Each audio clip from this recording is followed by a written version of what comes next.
Students, welcome to Paradigm classes. Students, हम लोग इसके प्रीवियस वाले क्लास में देख रहे थे general terms, middle terms in the binomial expansion. कोई बायनोमियल एक्सपेंशन दिया हो, उसमें जनरल टर्म और मिडिल टर्म के फॉर्मूले भी हमने प्रूव किए थे और उसके साथ कुछ क्वेश्चंस भी किए थे। इसी टॉपिक को कंटिन्यू करते हुए हम आगे कुछ और क्वेश्चंस देखते हैं। तो एग्जाम्पल नंबर हमने 8 तक करवा दिया था। अब हम आते हैं example number 11। R D Sharma का है एग्जाम्पल नंबर 11। ये क्या कर रहा है question, if the fourth term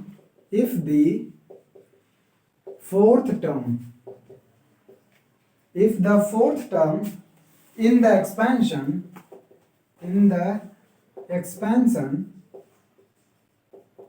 fourth term in the expansion of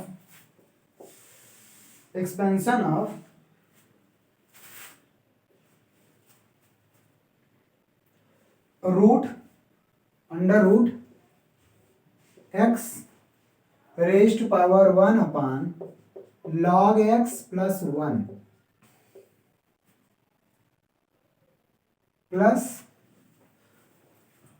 plus x raised to power 1 upon 10 power 6, total power यहाँ पे होल पावर 6 है।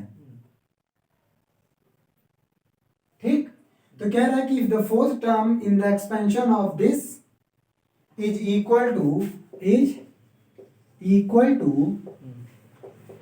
200 for x greater than 1, then find out the value of x, then x is equal to what।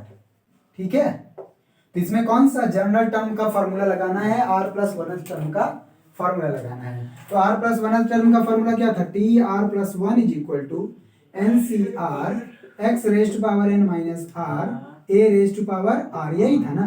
अब इसमें क्या पूछ रहा है, fourth term का मतलब इसको लिख सकते हैं 3 प्लस 1, ये आ जाएगा n इक्वल टू कितना है, 6 है। n अगर कंपेयर करोगे 6 r3 आ गया। ठीक, तो ये आएगा 6c3।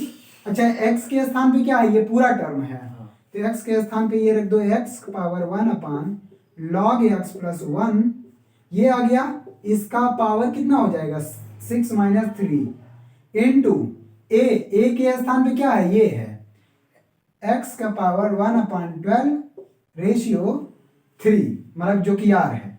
ठीक है, 3 आ गया। ठीक, अब देखो ये क्या आ जाएगा। अच्छा, इसके इक्वल क्या दिया हुआ है, 200। ये क्वेश्चन में दे रखा है कि fourth term of this expansion is 200, then find out the value of x। तो ये फोर्थ टर्म निकाला, इसके इक्वल 200 रख दिया। अब इसी को, ये टफ नहीं था इसकी बात, लेकिन x की वैल्यू निकालना मुश्किल है। मुश्किल का मतलब इसमें लॉग की प्रॉपर्टी लगानी पड़ेगी ना। देखो, तो ये आ जाएगा 6c3, तो ये 6 माइनस 3 और यहाँ पावर 2 है, पावर 1/2 है, तो पावर 1/2 है, तो ये आ जाएगा 3/2। तो मतलब x का पावर 1 अपान log x प्लस 1 और इसका होल पावर है 3/2। बात समझ में आ। उसके बाद ये पूरा अंडर रूट में है और इनटू यहाँ पे देखो 3 4 जा 12, x का पावर 1/4 बचेगा, बिल्कुल सर, इज इक्वल टू 200। ठीक है, अब देखो अब आगे क्या होगा, अब यहाँ पे देखो ये x का पावर ये है, ये x का पावर ये है और इसके पूरे का पावर 3/2, तो पावर के ऊपर पावर क्या होता है, मल्टीप्लाई। ये आ जाएगा 6c3 x का पावर 3/2, इसको लिख सकते हैं ब्रैकेट में log x प्लस 1, बोलो। और यहाँ x का पावर 1/4 है, इज इक्वल टू 200। ये हुआ। अब फर्दर क्या होगा, यहाँ पे भी बेस x है और पावर ऐड हो जाता है मल्टीप्लाई में, तो बस आगे काम वही करना है। हम पीछे ऊपर हटा दे रहे हैं, इधर क्वेश्चन हटा दे रहे हैं। ठीक, अच्छा, जो सब x की वैल्यू होगी वो तीनों जगह सेम होगी।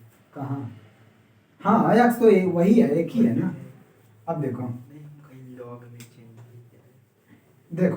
अब क्या काम करेंगे नेक्स्ट, इसके बाद तो ये क्या है 6c3 is equal, 6c3 multiplied by x का पावर टोटल कितना हो जाएगा 3/2, ये है कितना 3/2 log x प्लस 1 और प्लस 1/4 ये आया और इज इक्वल टू 200।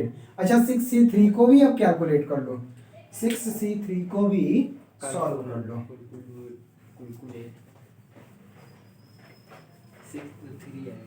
देखो तो 6c3 की वैल्यू क्या आएगी फैक्टोरियल 6 फैक्टोरियल 3 फैक्टोरियल 3 6 माइनस 3 3 ही बचेगा, पता नहीं कैलकुलेट किए इधर देखो। और यहाँ पे ये x का पावर आया 3/2 log x प्लस 1 और प्लस 1/4 इज इक्वल टू 200। इसको सॉल्व करो 6 इंटू 5 इंटू 4 इंटू फैक्टोरियल 3 अपन फैक्टोरियल 3 एक रहने दो और एक को एक्सपेंड कर दो, ठीक। x ratio power 3/2 log x plus 1 और प्लस 1/4 इज इक्वल टू 200।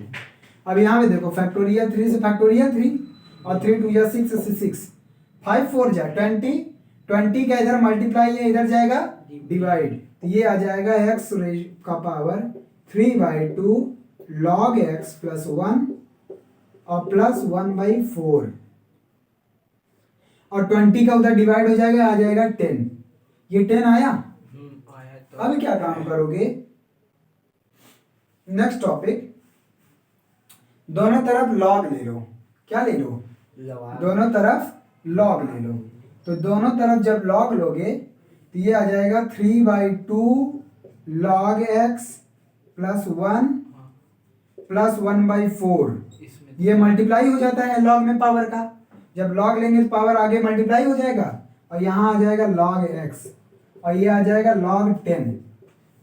बात समझ में आया दोनों? अरे ये नहीं जानते फार्मूला, अगर x पावर n है और y और दोनों तरफ log लोगे तो n log x हो जाएगा, पावर मल्टीप्लाई आगे हो जाता है और log x is equal to log y।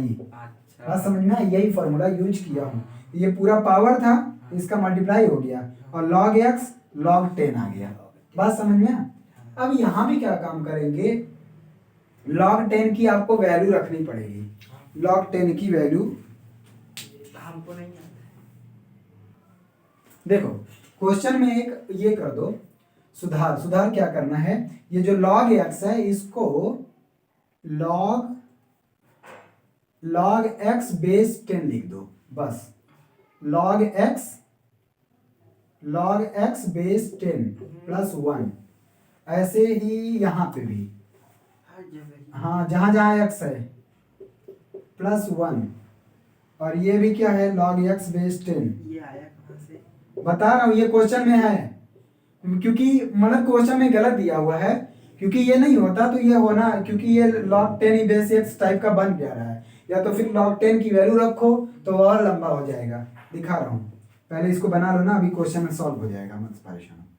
x base 10 plus 1, अब क्या होगा, अब देखो अब ये log x को इधर ले जाएंगे, ये आ गया 3/2 log x बेस 10 प्लस 1 और प्लस 1/4 और ये इधर गया log 10 अपान log x और log 10 अपान log x को हम लिख सकते हैं log x log 10 base x, क्योंकि जो नीचे है वही बेस बन जाएगा और जो ऊपर है वो बन जाएगा, तो log 10 बेस x। और हमें एक फॉर्मूला ये बताया था log की प्रॉपर्टी में, log b बेस a है तो इसको लिख सकता हूँ 1 अपान log a बेस b, मतलब a और b इंटरचेंज हो जाएंगे और यही यहाँ प्रॉपर्टी लगाएंगे तो इसको लिख सकता हूँ 1 अपान log x बेस 10। यहाँ पे log x बेस 10, यहाँ पे भी log x बेस 10। अगर यहाँ केवल log x होता तो ये बन ना पाता इक्वेशन, तब मुश्किल हो जाता ये इक्वेशन, इस वजह से हमको लगा कि ये गलत है। अब देखना आंसर भी आ जाएगा इससे, ठीक। अब हम ऊपर हटा रहे हैं, बात समझ में आई कि नहीं? यहाँ तक थोड़ा बहुत का है,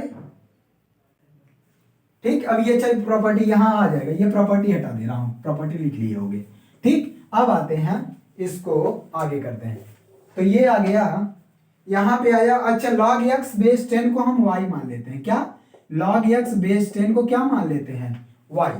ठीक, तो ये रिप्लेस करो तो ये आ जाएगा 3/2 और ये log x बेस 10 को y करोगे तो y प्लस 1 आएगा और प्लस 1/4 ये आ गया। अरे इसको हमने y मान लिया और ये प्लस 1/4 और यहाँ पे क्या है 1/y 1/y। अब इसको क्रॉस मल्टीप्लिकेशन करके y की वैल्यू निकाल लो तो ये आ जाएगा। इसका एलसीएम टोटल कितना आएगा 4y प्लस 1। यहाँ पे कितने का मल्टीप्लाई हो जाएगा 4 का 2 का 2 3 जा 6 प्लस और यहाँ पे y प्लस 1 का मल्टीप्लाई हो जाएगा इज इक्वल टू 1/y। ये आ जाएगा y प्लस 7। क्रॉस मल्टीप्लिकेशन करो तो इसमें y का मल्टीप्लाई कर दे रहे हैं और इधर ये जाएगा 4 टाइम्स y प्लस 1। बस समझ में आया। अब देखो y का मल्टीप्लाई करोगे तो ये आएगा y स्क्वायर प्लस 7y, इसको इधर लाओगे -4y -4 इज इक्वल टू 0। तो y स्क्वायर 7 - 4 3y -4, इसका फैक्टर करोगे तो क्या मिलेगा 4 1 जा 4 4 - 1 3। तो ये मिल जाएगा y square plus 4y -y। एक ब्रैकेट में मिल जाएगा y प्लस 4 और दूसरे ब्रैकेट में मिल जाएगा y -1 इज इक्वल टू 0। तो यहाँ से y की वैल्यू आ गई -4 और ये 1 आ गया। अच्छा y क्या है log x बेस 10 है। हटा रहा हूँ इधर हटा रहा हूँ। y की वैल्यू क्या माना हूँ log x बेस 10। इधर हटा दूँ बताइए मतलब बताइए।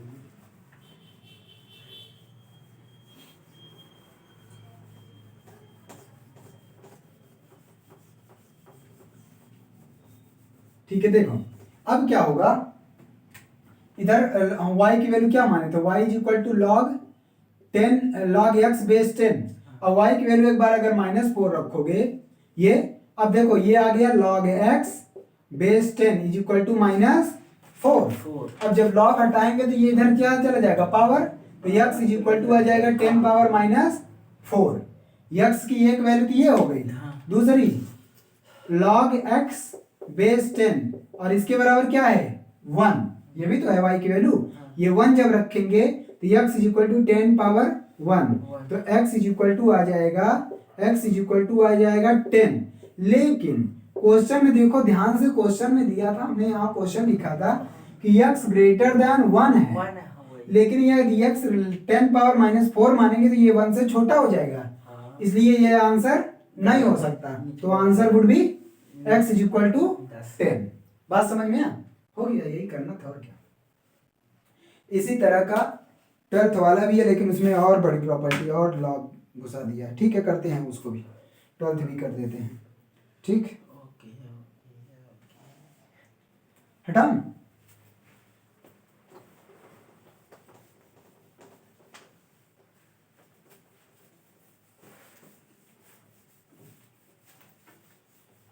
बोर्ड छोटा पड़ जा रहा है, ये क्वेश्चन एक बार में नहीं आ पा रहा है। एग्जाम्पल नंबर 12 देखो। एग्जाम्पल नंबर 12 कह रहा है कि for what value of x the ninth term in the expansion of this is equal to 180। मतलब ये कह रहा है कि for what value of x, for what value of x is the ninth term in the expansion, ninth term in the expansion, ninth term in the expansion integrate 3 का power log 3 इसका भी power under root में, बहुत लंबा है यार ये तो, अंडर रूट में 25 का पावर x -1 प्लस 7 और उसके बाद प्लस 3 का power 3 raise to power 1/8 multiplied by log 3 5 power x minus 1 plus 1 का पावर 10 ये कह रहा है कि for what value of x the ninth term in the expansion this is 180 यही दिया, यही पूछा है। ठीक है, चलो देखते हैं। तो सबसे पहले इसमें लॉग की कौन सी प्रॉपर्टी, लॉग के सारे फॉर्मूला हम लिखवा दिए फंक्शन में। इसमें लॉग की कौन सी प्रॉपर्टी ज्यादा लग रही, देख रहे हो कौन सी, मैं बता दूं, याद दिला दूं। एक प्रॉपर्टी मैंने ये बताया था, यदि a log a b हो, इसकी वैल्यू b होती है। जब यहाँ और यहाँ सेम तो इसकी वैल्यू b होती है। यही प्रॉपर्टी लगानी है। ये कैसे है, ये कहाँ पे है? प्रूफ करवाया हूँ। फंक्शन, हाँ फंक्शन में है, देख लूंगा। लॉग लोगे तो मिल जाएगा ये। ठीक,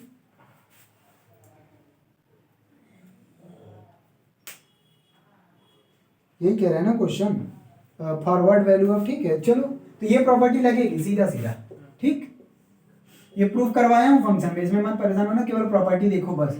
अब देखो इसको पहचानो कहाँ कहाँ छुपा है, इधर देखो 3 बेस 3, ये पूरा मतलब इस पूरे के बराबर केवल ये है, इन दोनों का कोई मतलब, जैसे a लिखा b मिला, इस पूरे के बराबर b, वैसे 3 3 मिल गई। और यहाँ देखो, लेकिन अभी यहाँ पे मल्टीप्लाई में है, इसको पहले हमको इसका पावर बनाना पड़ेगा, तब 3 और 3 मिलेगा, जो मिलेगा वो हो जाएगा।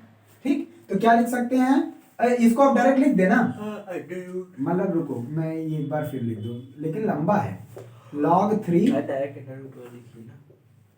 x माइनस 1 प्लस 7 और प्लस 3। अच्छा यहाँ माइनस पावर, ये log के पहले ये है तो ये पावर जो हो जाता है, ये आ जाएगा log 3। मैं लिख दे रहा हूँ कौन सी प्रॉपर्टी, तो ये 5 का पावर x माइनस 1 प्लस 1, इसका पावर 1/8 हो गया। ये वाली प्रॉपर्टी है कि अगर n log x है तो इसको लिख सकते हैं log x का पावर n। जब मल्टीप्लाई है तो पावर कर सकते हैं, पावर है तो मल्टीप्लाई ला सकते हैं। तो ये दोनों प्रॉपर्टी इसमें यूज हो रहा है, बात समझ में आ। अब चलो, और इसका पावर क्या है 10, तो इसको क्या लिख सकते हैं, इसको लिख सकते हैं केवल 25 का पावर x माइनस 1 प्लस 7, ये आ गया ये वाला टर्म, प्लस यहाँ पे भी बेस, और ये 3 से जैसे a से b, तो ये पूरा टर्म मिल गया। तो 5 पावर x माइनस 1 प्लस 1, इसका पावर माइनस 1/8 पावर 10। ये पूरा, ये ओरिजिनल यही था, लेकिन इसको कॉम्प्लिकेट बना दिए थे लॉग लगा के। ठीक, अब इसमें कह रहा है कि इसमें 9th टर्म 180 है, क्या T9 इज इक्वल टू 180। तो T9 का फॉर्मूला लगाओ, T8 प्लस 1, ये n इज इक्वल टू कितना है 10, तो ये आएगा 10C8, इसका पावर 25 का पावर x माइनस 1 प्लस 7, इसका कितना पावर होगा 10 माइनस 8 इंटू दूसरा वाला term 5 power x minus 1 plus 1, इसका पावर माइनस 1/8 है, लेकिन इसका भी पावर कितना हो जाएगा 8 हो गया। ठीक, तो अब क्या इसके बराबर क्या रखेंगे 180, इतना बात समझ में आ, इसके इक्वल 180 रख देंगे। आगे सॉल्व करेंगे तो आएगा 10C8। अब देखो यहाँ पे स्क्वायर रूट है, और यहाँ 10 minus 8 2, square root of power 2 cancel out हो गया, केवल बचा यहाँ 25 का पावर x माइनस 1 प्लस 7, और यहाँ देखो power 8 power 1/8 cancel, power minus 1 केवल बचा, ये बचा 5 power x minus 1 plus 1 power minus 1 is equal to 180। इतना बात समझ में आ। अब हम क्या काम कर रहे हैं, इसको हम यहाँ लिखेंगे, वो फॉर्मूला लिखे, -1 बचा है। हाँ बचे नहीं, रहने दो, ये हटाएं, देखो हटाइए, नीचे वाला छोड़िएगा, ऊपर हटा दे रहे हैं, हाँ नीचे की पहली लाइन छोड़िए, ये हटा दे रहे हैं ऊपर, लिख लो स्क्रीनशॉट ले लो आप। ओके ऑन कर दो।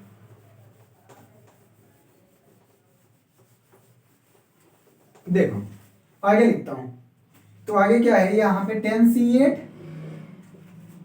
और यहाँ पे है अच्छा इसको 25 को क्या लिख सकता हूँ?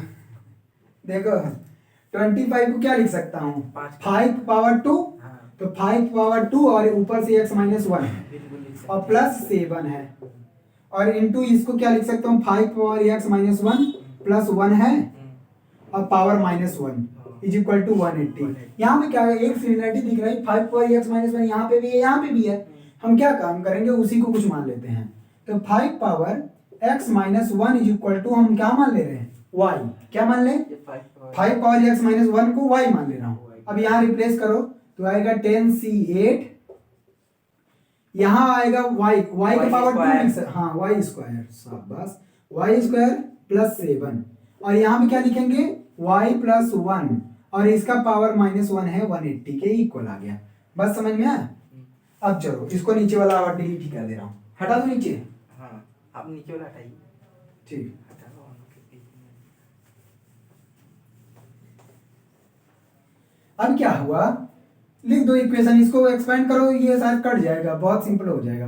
फैक्टोरियल 10 फैक्टोरियल 8 और 10 माइनस 8 फैक्टोरियल 2, ठीक, और ये आया y स्क्वायर प्लस 7, ठीक है। अच्छा ये पावर माइनस 1 है तो इसको y प्लस 1 नीचे लिख सकता हूँ, इज इक्वल टू 180। अब इसको सॉल्व करो, फैक्टोरियल 10 को 10 9 इंटू फैक्टोरियल 8, ठीक, अपान 2 इंटू 1, और ये y square plus 7 upon y plus 1 is equal to 180। इतना बात समझ में आ? फैक्टोरियल 8 से ये फैक्टोरियल 8 यहाँ था 45, हाँ, फैक्टोरियल 8 से फैक्टोरियल 8, 2 5 जा 9 5 जा 45, 45 3 उधर डिवाइड कर देगा उसको, हाँ, तो ये आ गया 180 डिवाइडेड बाय 45, तो 4 टाइम्स कटेगा। अब इसका क्रॉस मल्टीप्लिकेशन करो, यहाँ सॉल्व कर देता हूँ, वैसे यहाँ पे भी कम ही पड़ेगा हमको लगता है। ये आ गया y स्क्वायर प्लस 7 और क्रॉस मल्टीप्लिकेशन करेंगे तो ये आएगा 4y प्लस 4 में y प्लस 1 का मल्टीप्लाई करेंगे 4y प्लस 4, सबको इस तरफ भुला दो, y square minus 4y plus 3, इसका फैक्टर करोगे तो मिलेगा क्या? एक ब्रैकेट में y माइनस 1, दूसरे ब्रैकेट में y minus 3 is equal to 0, तो y इज इक्वल टू 1 और y इज इक्वल टू 3 मिला। बात समझ में आ? अब हमको क्या करना है, अब हमको y की वैल्यू जो मान के रखे हैं 5 पावर x माइनस 1, इसको जो माने है ना y की वैल्यू, इसको इक्वेट करके सॉल्व करना है। चलो यहीं पे कर देता हूँ, तो y क्या है? 5 पावर x माइनस 1 और इसके बराबर 1 जब मानेंगे, अब यहाँ देखो क्या काम करना है।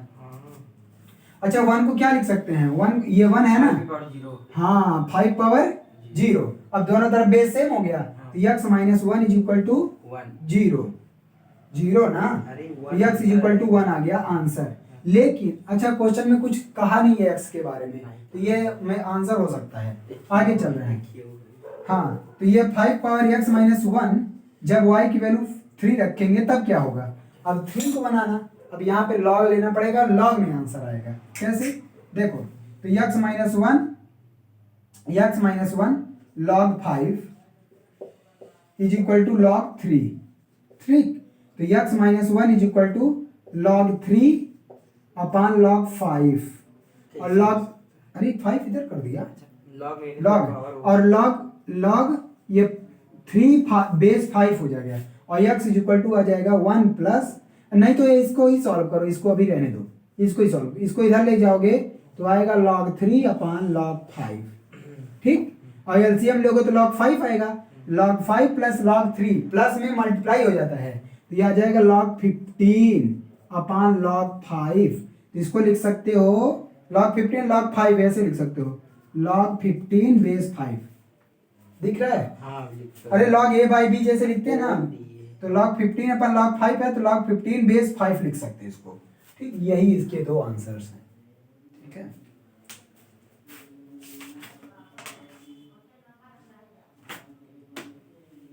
ओके, अब आते हैं क्वेश्चन एग्जांपल नंबर 15 पे। अच्छा सा जैसे अपॉन में रहता है तो वो बेस हो जाता है, हाँ, बोली खवाया हूँ लॉग में, पता नहीं रिवीजन करके बैठोगे नहीं, वो सब लॉग फंक्शन में पढ़ाया था, वहाँ लॉग के सारे प्रॉपर्टी और प्रूव भी किया था ये क्यों हो रहा है, ठीक। यहाँ पे तो अब डायरेक्ट रिजल्ट ही यूज करेंगे ना। अब देखो हम 12 वाला 13 वाला और 12 वाला छोड़ दे रहे हैं इसमें, क्योंकि मिडिल टर्म डायरेक्ट पूछा है और मिडिल टर्म का फार्मूला हमने बता दिया है कि कैसे कौन सा मिडिल टर्म होगा। हम 15 वाला बता रहे हैं जो कि एनसीईआरटी का क्वेश्चन है, ठीक। हाँ हटा रहा हूँ इसको।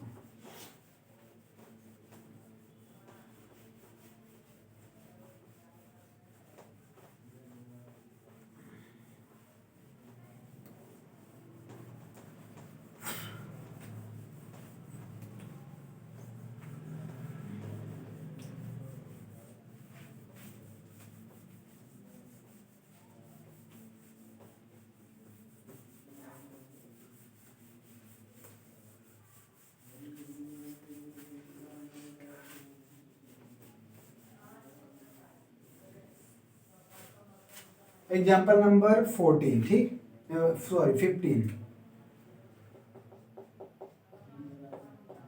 एग्जाम्पल नंबर 15 ये क्या कह रहा है?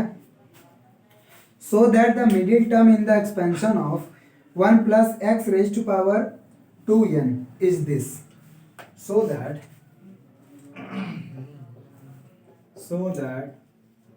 The middle term in the expansion of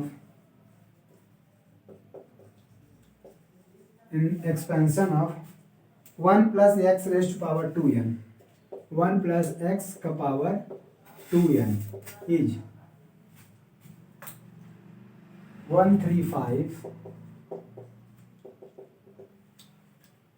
2n minus 1 upon factorial n into 2 का पावर n इंटू x का पावर n, ठीक है। बात समझ में आया? क्वेश्चन समझो।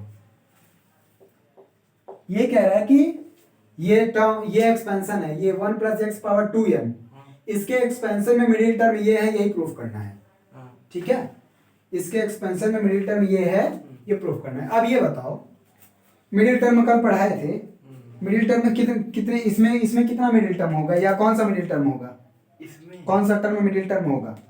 इसमें 2n है, अगर 2 है तो सर जी एक होता था n/2 + 1, और तो ये वो तो देखा जाता था n क्या है, इवन, ऑड और इवन, लेकिन यहाँ पे जो पावर है वो क्या है? इवन है। है।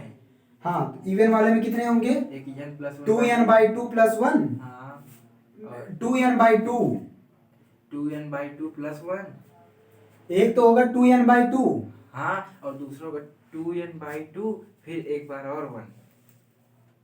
ये यही तो है, हमको याद है यार, पूरी जाने ये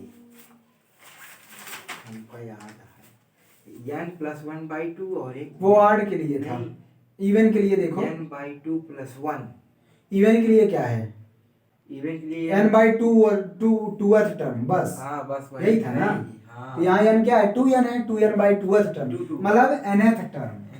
अरे 2n/2 करोगे nth टर्म, n+1 1 है इसमें, देख लीजिए, वही तो मैं आपसे कह रहा हूँ बार-बार, समझिए। When n is even, the middle term is n/2 + 1th term. हाँ, यही तो बोल। अच्छा, क्यूब में दूसरा है a, अरे सिंपल है, ऐसे देखो ना क्या फार्मूला, a + b का होल स्क्वायर है, हाँ, a स्क्वायर 2ab हाँ, + b स्क्वायर, वही तो हुआ ना, n/2 करोगे 2/2 1 आया, 1 + 1, तो वही n/2 + 1th term n/2 will be there.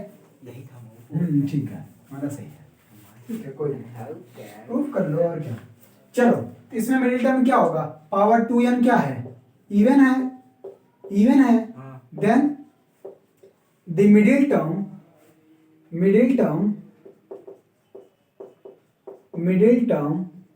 will be 2n/2 + 1th term, बात समझ में आया? तो 2n/2, 2 से 2 कैंसिल, मतलब tn + 1th टर्म, इसका मतलब tn + 1th, tn + 1 will be middle term, हाँ, middle term of 1 plus x का पावर 2n, ठीक। चलो निकालो tn + 1, तो यहाँ पे सीधा सीधा आर तो पता चल गया, आर क्या है, एन है, तो क्या फॉर्मूला होगा, 2NCN, 2NCN, और x के बाद x के इक्वल तो यहाँ 1 आ गया, केवल x के इक्वल तो 1 आ गया, तो 2n-1, उसको कोई फर्क नहीं, और a के स्थान पे x आ गया, x पावर n आ गया। इसका मतलब 2NCN x के पावर n। कोई दिक्कत भाई, x प्लस a टाइप का था ना, x के स्थान पे यहाँ 1 है और a के स्थान पे x है, x के स्थान पे 1 और x के a के स्थान पे x रख दिया x। ठीक, बात समझ में आ? अब इसी को एक्सपेंड करके ये एक्चुअल में ये वैल्यू यही है, लेकिन अब इसको सॉल्व करना पड़ेगा ना हमको। देखो चलो दिखाते हैं, इसका फॉर्मूला लगाओ, 2NCN का फॉर्मूला क्या होगा, देखो x पावर n तो मिल ही गया, x पावर n मिल ही गया, बाकी 2NCN का एक्सपेंशन है ये, दिखा रहा हूं देखो कैसे। तो इसको एक्सपेंड करोगे तो क्या लिखोगे, factorial 2n upon factorial n 2n minus n factorial और x raise to power n। बात समझ में आ? आगे बढ़ते हैं, फैक्टोरियल 2n फैक्टोरियल n, और ये भी 2n माइनस n करोगे फैक्टोरियल n ही आएगा, x पावर n। आप कंपेयर करो, फैक्टोरियल n एक बचा हुआ है, मतलब एक फैक्टोरियल n को गायब करना है, यही बात है ना, तो एक तो कैंसिल हो जाएगा। अरे ऐसे कैसे कैंसिल करेंगे, 2n फैक्टोरियल में है, ऐसे नहीं होगा। अब चलो दिखाते हैं, तो ये आ गया tn+1, यहाँ आया फैक्टोरियल 2n को एक्सपेंड करो, फैक्टोरियल 2n को एक्सपेंड करो तो आएगा 2n, 2n-1, 2n-2, 2n-3, ऐसे ऐसे ऐसे ऐसे कहाँ तक जाएंगे, लास्ट वाला आएगा 3 2 1 आएगा ना, 4 3, ऐसे लास्ट वाला लास्ट में 1 तक जाएगी ना। अच्छा इसी तरह जाएगा क्या? और कैसे, फैक्टोरियल ऐसे ही नहीं होता है, होता तो ऐसे। तो ये आ जाएगा 4 3 2 1, ये आया अपान, नीचे भी एक्सपेंड करो, एक फैक्टोरियल n को बचा दो, बाकी एक फैक्टोरियल n को एक्सपेंड कर दो, क्यों, क्योंकि यहाँ पे एक फैक्टोरियल n एक ही है ना, एक फैक्टोरियल n ऐसे ही रहने दे रहे हैं और दूसरे को एक्सपेंड कर दे रहे हैं इसको, तो ये आ जाएगा n n-1 n-2 n-3 और लास्ट में 3 2n यहाँ पे भी आएगा, बोलो आएगा ना, ये आया। इसके साथ मल्टीप्लाई में x पावर n है, यहाँ चिपका देते हैं इसको, x पावर n, ठीक। आगे बढ़ते हैं, आगे आ गया। अब देखो यहाँ पे दिमाग यहाँ पे लगाना है, कॉमन क्या लेना है हमको, देखो जितने भी इसमें ऑड टर्म्स हैं, ऑड हैं, जैसे इवन है 2n 2n-2, आगे 2n-4 होगा, वहां से हम 2 कॉमन कर लेते हैं, क्या कॉमन कर लें, 2 कॉमन कर लें सबसे, यहाँ से 2, यहाँ से 2, 2n-4 से 2, जितने भी और इवन वाले हैं सब 2। अच्छा ये 2 कहाँ तक कॉमन होगा, n टर्म्स तक कॉमन होगा, बोलो ये 2 लास्ट वाला 2 ये है, और टोटल 2n टर्म्स है तो आधा होगा 2n टर्म, मतलब 2n टाइम्स कॉमन हुआ तो टोटल 2 कितना हुआ, 2 का पावर n मिलेगा, मिलेगा कि नहीं, बोलो, नहीं समझ में आ रहा, नहीं आया थोड़ा सा, अरे यार यहाँ 2n है, हाँ, तो यहाँ इसमें 2n, ये 2 यहाँ से लोगे, n-1 बचा, हाँ एक 2 यहाँ से लिए, हाँ। एक 2 यहाँ से लिए, हाँ। एक 2 2n-4 से, ऐसे 2 2 यहाँ तक लोगे, 2 इसको भी ले लोगे, हाँ। तो क्या बचेगा, 2 2 कितनी टाइम्स लिए, n टाइम्स, क्यों, अच्छा, क्योंकि ये 2n टर्म्स हैं टोटल। 2 ही कॉमन ले लेंगे तो यहाँ बचेगा वो, हाँ हाँ उसको बाद में देखेंगे, हाँ। पहले जो मैं बोल रहा हूँ उसको देखो, 2 2 अगर यहाँ से कॉमन कर लिए तो 2 कितनी बार कॉमन हुआ, n टाइम्स हुआ, एक ही बार कॉमन होता है ना सर जी, जैसे बताएं एक भगवान ये मल्टीप्लाई में है, 2 यहाँ से लिए, यहाँ से 2 लिए तो 2 का पावर अच्छा 2 आ जाएगा ना, फिर 2n-4, क्योंकि सब मल्टीप्लाई में है, प्लस नहीं है, तो 2 का पावर n हमने क्या कर लिया, कॉमन। अब देखो बचेगा क्या, जो बचेगा उसको मैं एक बार और लिख दे रहा हूँ, यहाँ बचेगा 2n-1, अगले वाले टर्म में बचेगा n-1, यहाँ बचे, यहाँ तो 2n-3 है, इसके अगले वाले टर्म में बचेगा n-2, ठीक। लास्ट में देखो क्या बचेगा, 4 से एक 2 ले लिया, 4 से एक 2 ले लिया, ठीक, और 3 और यहाँ से 2 ले लिया तो ये 1 बचेगा, ये 1, बात समझ में आ, इनको मैं अभी अलग करूंगा, मत परेशान होना। अब देखो ये आ गया फैक्टोरियल n, अच्छा इसको हम सीधा लिख दें, इधर से लिखे 1 2 3 से, ये इधर से लिखा है, मैं इसको सीधा लिखना चाहता हूँ, कैसे, नहीं तो चलो एक बार और ऐसे लिख दो, 4 3 2 1 और x पावर n। इतना बात समझ में आया। अब देखो इसमें मैं क्या कर रहा हूँ, ऑड और इवन टर्म्स को मतलब कि दो अलग अलग, क्योंकि इस पूरे में 2n टर्म्स थे। कितने? 2n term. तो n टर्म्स अलग, n टर्म्स अलग मैं कर ले रहा हूँ। कैसे? देखो एक ये 2 का पावर n इधर मैं चिपकाऊंगा। अभी देखो क्या कर रहा हूँ, एक अलग 1 3 वाला ऑड वाला सारे अलग ले रहा हूँ। जैसे 1 3 1 3, इसके बाद 5 वाला होगा 5, ऐसे ऐसे, और लास्ट में क्या है 2n माइनस 1, इसको मैं अलग लिख दे रहा हूँ। बात समझ में आ? और इसकी पार्टी को अलग लिख दे। देखो जो 2 कॉमन लिए, देखो जो 2 कॉमन लिए उसका 1 और उसका 2 ये है, तो ये आएगा 1 2 3 ऐसे ऐसे, लास्ट वाला इसका क्या है n माइनस 1। इतना बात समझ में आया? अपान फैक्टोरियल n, और यहाँ x पावर n और 2 का पावर n इधर लिख दे रहा हूँ, x पावर n इंटू 2 का पावर n। बोलो इसमें कोई कंफ्यूजन नहीं, कंफ्यूजन कोई कंफ्यूजन नहीं है। अच्छा रुको रुको, यहाँ पे n भी बचेगा। ये वाला n बचा कि नहीं बचा? यहाँ से 2 कॉमन कर लिए तो इसका n बचा ना, वो n मैंने यहाँ लिखा नहीं, यहाँ लिखो। हाँ कुछ नहीं, यहाँ n लिखो ना, ये n है ना, 2n तक ये आया, ये n तक जाएगा, सॉरी ये n तक जाएगा। कहाँ तक जाएगा? एक आएगा n माइनस 1 और एक n आएगा लास्ट में, ऐसे लिख दे रहा हूँ, मल्टीप्लाई में है। और नीचे भी देखो, नीचे भी सीधा कर दो उसको, 1 2 3 4, लास्ट वाला क्या है n माइनस 1, n तक जाएगा ना।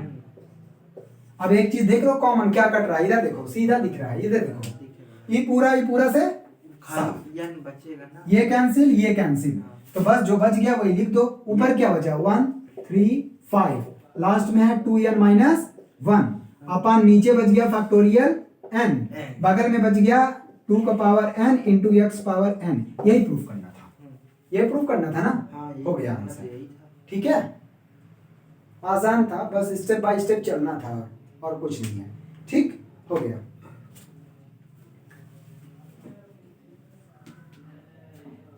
एक क्वेश्चन और ऐसे है, prove that coefficient of middle terms in the expansion 1 plus x power 2n is equal to sum of the coefficient of middle terms in the expansion of 1 plus x power 2n minus 1। तो इसको prove कर सकते हो, नहीं तो दिखा दे रहा हूँ, छोटा है ये क्वेश्चन, लिखे।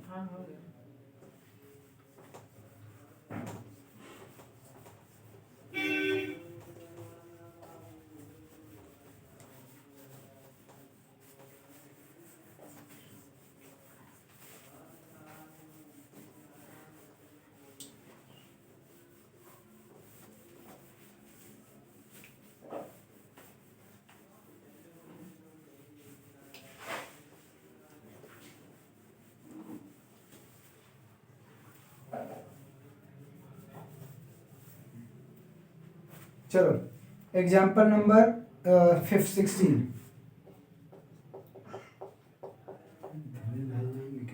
क्वेश्चन में ये प्रूफ वाला है, इस वजह से कराना। ठीक है चलो, prove that coefficient of middle terms in the expansion, prove that the coefficient of prove that coefficient of the middle term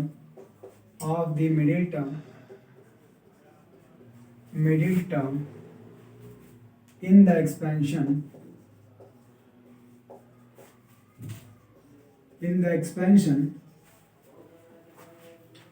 1 plus x power 2n 1 plus x power 2n is equal to the sum of coefficient of middle terms, sum of the coefficients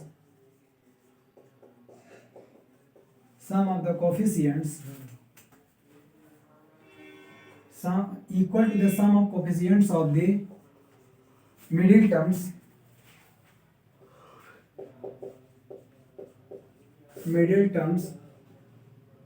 in the expansion expansion 1 plus x power 1 plus x power 2n minus 1, ठीक है। चलो देखो question समझे। ये कह रहा है कि प्रूव करो कि जो ये 1 प्लस एक्स पावर 2n है इसके एक्सपेंशन का जो भी मिडिल टर्म होगा, क्योंकि ये क्या है, इवन है, इसका केवल एक ही मिडिल टर्म होगा। और ये क्या है, ऑड है भाई, इवन में एक घटेगा ऑड और ऑड में 2 मिडिल टर्म मिलता है, ठीक। तो ये कह रहा है कि इसका जो मिडिल टर्म है उसका कोफिशिएंट इसके जो 2 मिडिल टर्म्स हैं उनके कोफिशिएंट के सम के बराबर है। मतलब इसका जो मिडिल टर्म का कोफिशिएंट इनके दोनों मिडिल टर्म्स के कोफिशिएंट के सम के इक्वल है। बात समझ में आया? निकाल दो, क्या करोगे, निकाल दो। तो इसका मिडिल टर्म क्या होगा, इसका मिडिल टर्म कौन सा टर्म होगा, अभी अभी इसको तो सॉल्व ही किए ना। हाँ, n+1 term will be the middle term for this equation. तो ये आ जाएगा tn+1 is middle term for 1 plus x power 2n, ठीक। तो इसका तो tn+1 डायरेक्ट निकाला, नहीं तो अभी अभी सॉल्व किए, वही लिख दे रहा हूं। तो क्या आएगा 2n और x का पावर n, यही था ना। लेकिन इसका कोफिशिएंट का कोफिशिएंट केवल 2lcn है, तो वो बाद में देखते हैं, अभी पहले उसका लिखते हैं। Now middle term will be middle term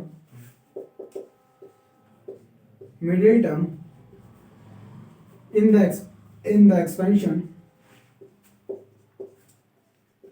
expansion of 1 plus x power 2n minus 1 is r। कौन सा टर्म होगा, जब ऑड पावर रहे तो n+1/2th n+1/2 + 1th टर्म, मतलब 2n minus 1 + 1/2 ये वाला term and 2n minus 1 + 1/2 + 1th term. बात समझ में आया? तो ये क्या 1 1 कैंसिल, n से 2 से 2 कैंसिल, nth टर्म, मतलब दैट इज nth एंड, और इसमें 1 1 कैंसिल करोगे, 2 से 2 कैंसिल, मतलब n+1th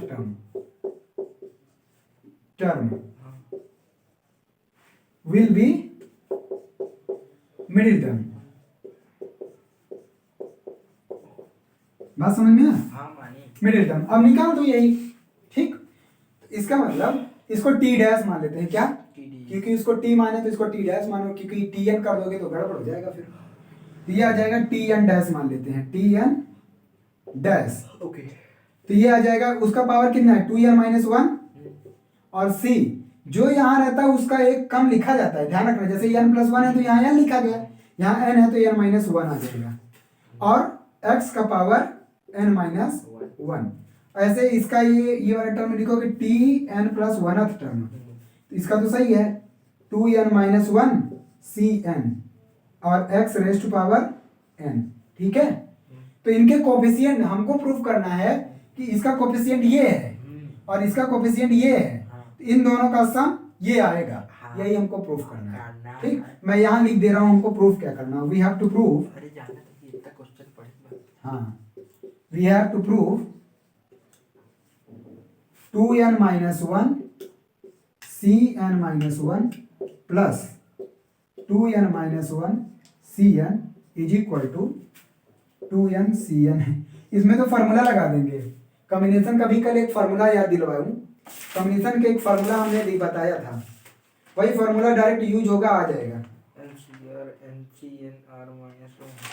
हाँ हाँ वही वाला NCr-1 plus NCr is equal to NCr था कि नहीं? हाँ, नहीं मिला, ये तो है ना, ये नहीं मैं दिखा रहा हूँ कौन सा फार्मूला कल यूज किया, तो इसके पहले एक यूज किया था।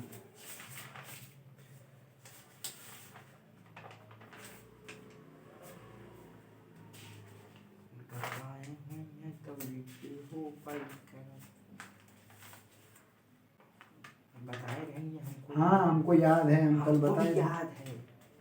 कहाँ से है ये, यही चैप्टर है क्या? हाँ। रुको, अभी कल ही वाले लेक्चर में हुआ था यार। बता तो रहे हैं। NCR minus one is equal to NCR.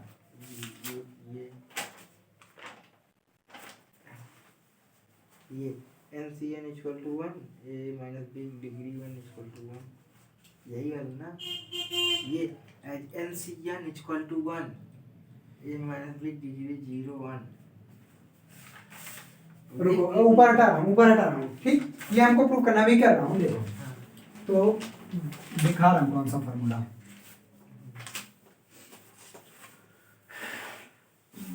ठीक है, इनके कोफिशिएंट लेना है ना हमको, इसके इक्वल ये प्रूफ करना है। तो मैं ये सब हटा दे रहा हूँ, ये सब तो कर चुका, तो ये हटा दे रहा हूँ। चलो अब इसका मैं लेता हूँ लेफ्ट हैंड साइड, यही प्रूफ करना है ना। इसका लेफ्ट हैंड साइड LHS, तो क्या है 2n minus one CN minus one plus 2n minus one CN। ठीक, इसको भी हटा दे रहा हूं, हमको ये प्रूफ करना है। देखो मैं बता रहा हूं कौन सा फार्मूला यूज करना है। ये फार्मूला था NCR minus one plus NCR is equal to N plus one CR, ये फार्मूला था। ठीक है, क्या NCR minus one NCR is equal to N plus one CR। देखो यहाँ पे R माइनस वन और R है, और यहाँ बेस दोनों में N है, सेम है। यहाँ पे भी देखो दोनों में 2n माइनस वन है, उसमें एक ऐड हो जाएगा, क्या हो जाएगा 2n minus one plus one C, n minus one और n, R माइनस वन और R, तो R आ गया। यहाँ पे क्या आ जाएगा n आ जाएगा। 1 में से 1 कैंसिल, तो 2n CN, और यही प्रूफ करना था RHS। हो गया, ठीक है, हो गया ये क्वेश्चन। ज्यादा कॉम्बिनेशन में है। हाँ, कॉम्बिनेशन में प्रूफ है इसका। प्रूफ तो हम कल भी शायद करवा नहीं प्रूफ नहीं करवा, लेकिन ये प्रूफ है, करवा दूंगा कॉम्बिनेशन पढ़ाऊँ तो। ठीक, इसके बाद कॉम्बिनेशन ही पढ़ाऊंगा। आगे एक क्वेश्चन है, find the value of alpha for which the coefficients of the middle term in the expansion इतना है। ठीक है, इसको कर लोगे, मिडिल टर्म है। अच्छा, उसके बाद finding the coefficient for a given index. अच्छा, जब किसी पावर का पूछेगा तब, ठीक है, इस टाइप का मैं एक करवा दे रहा हूँ। ठीक है, इस टाइप का मैं एक क्वेश्चन करवा दे रहा हूँ, ये दो क्वेश्चन। ठीक है,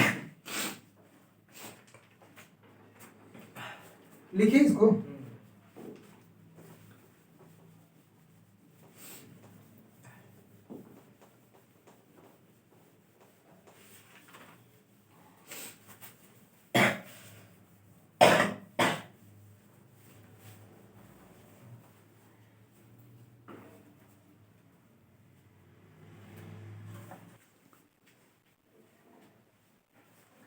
ठीक है, देखो मतलब टाइप 4 है on finding the coefficient for a given index of the variable. मतलब किसी वेरिएबल का इंडेक्स दिया हो और उसका कोएफिशिएंट पता करना हो तब। तो हम इस पे क्वेश्चन करवा देते हैं। क्वेश्चन है एग्जांपल नंबर 19। एग्जांपल नंबर 19, यह क्या कह रहा है कि find the coefficients of, find the coefficients of, find the coefficients of x का पावर 32 and x का power 32 and x power minus 17 in the expansion of, in the expansion of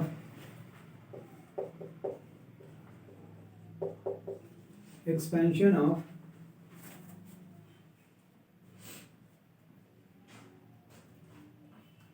x power 4 minus 1 by x power 3, x power 4 minus 1 upon x cube का power 15। बात समझ में आया? बहुत अच्छा question है, बस एक ही क्वेश्चन से अच्छे समझ जाओगे, एक दो क्वेश्चन से। ठीक, बाकी इसमें घुमा फिरा के अब चाहे जो कह दे, इक्वेशन बनवा दे, आपसे इसमें लॉग लगा दे, कुछ भी कर सकता है, लेकिन बात यही कहेगा। देखो हमको जैसे उसमें क्या बोलते थे, अर्थमेटिक प्रोग्रेशन और ज्योमेट्रिक प्रोग्रेशन में, वहां पे हमसे पूछता था कि क्या बोलते हैं, कोई टर्म ये है, जैसे बोल दिया कि in the arithmetic progression any term कोई टर्म दे दिया कि this is the terms of this arithmetic progression, then find out which term is this. तो हम मान लेते थे nth टर्म ये है या rth टर्म ये है, और उसको बाद इक्वेट कर देते थे। बस वही काम यहाँ पे भी करना है कि find the equation of find the coefficient of x power 32 and x power 17। तो भाई x पावर 32 का कोएफिशिएंट पता करना होगा, तो ये कोई टर्म है ना भाई, उसका जो कोएफिशिएंट जहाँ पे आएगा वो कोई कोई इस एक्सपेंशन का कोई ना कोई टर्म होगा। तो हम क्यों ना मान ले कि ये r प्लस 1 टर्म ही है, इसका कोएफिशिएंट जो है r प्लस 1 टर्म ही है दोनों का। ठीक, नहीं इसके एक एक के लिए सॉल्व करेंगे, दोनों के लिए कैसे आएगा। तो let coefficient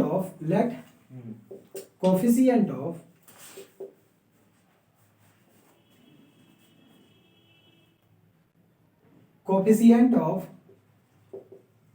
tr plus 1th term, coefficient of tr plus 1 is equal to the coefficient of x power 32, ठीक है। तो tr plus 1 निकालो डायरेक्ट।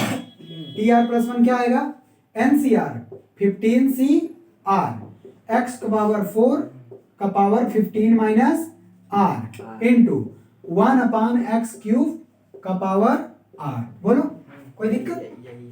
और इसके बराबर ही हमने क्या माना है, x पावर 32, ये x पावर क्या है 32 की इक्वल कर देते हैं। रुको x पावर 32 नहीं, रुको ठीक है, इसको अभी सॉल्व करते हैं। अब देखो तो ये आ जाएगा 15cr। अब यहाँ पे देखो x पावर 15 माइनस 4 11 और पावर 4, x पावर 11 4 जा 44, और ये -1 का पावर r, और यहाँ पे x पावर -3r और इंटू -1 का पावर r है ठीक। तो ये क्या आ जाएगा 15, इसको -1 का पावर r इधर लिख दो 15cr, और x पावर कितना आ जाएगा 44 माइनस 3r ठीक।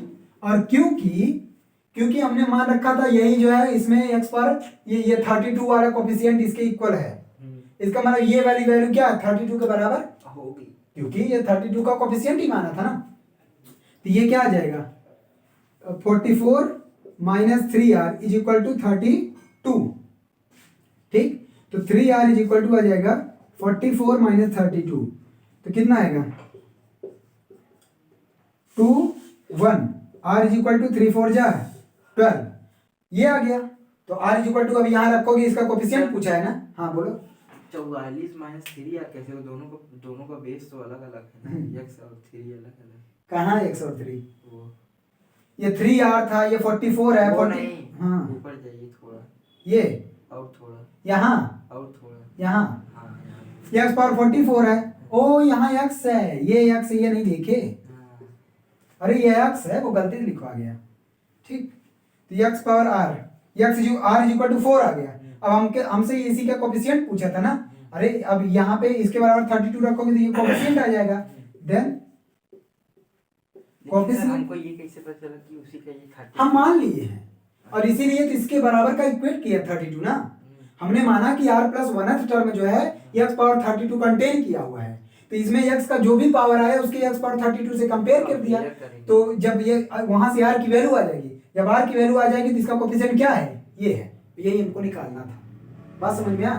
Then coefficient of x power 32 is क्या हो जाएगा -1 का पावर r 15cr, और r की वैल्यू क्या है 4, तो ये आ जाएगा -1 का पावर 4 15c4, -1 का पावर 4 1 ही आएगा, 15c4 इसका आंसर हो गया ठीक है। इसी तरह से करेंगे, इसी तरह से 17 वाला कर देंगे, यहाँ तक दोनों में सेम रहेगा। तो उसमें कुछ और tn, हाँ यहाँ तक सेम रहेगा ये वाली वैल्यू, तो उसके बाकी काम यही करेंगे। बस यहाँ पे ये 44 माइनस 3r के स्थान पे क्या रखेंगे 17 -17 से इक्वेट कर देंगे ठीक है। यहाँ तक सेम लिखे, लिख दीजिए।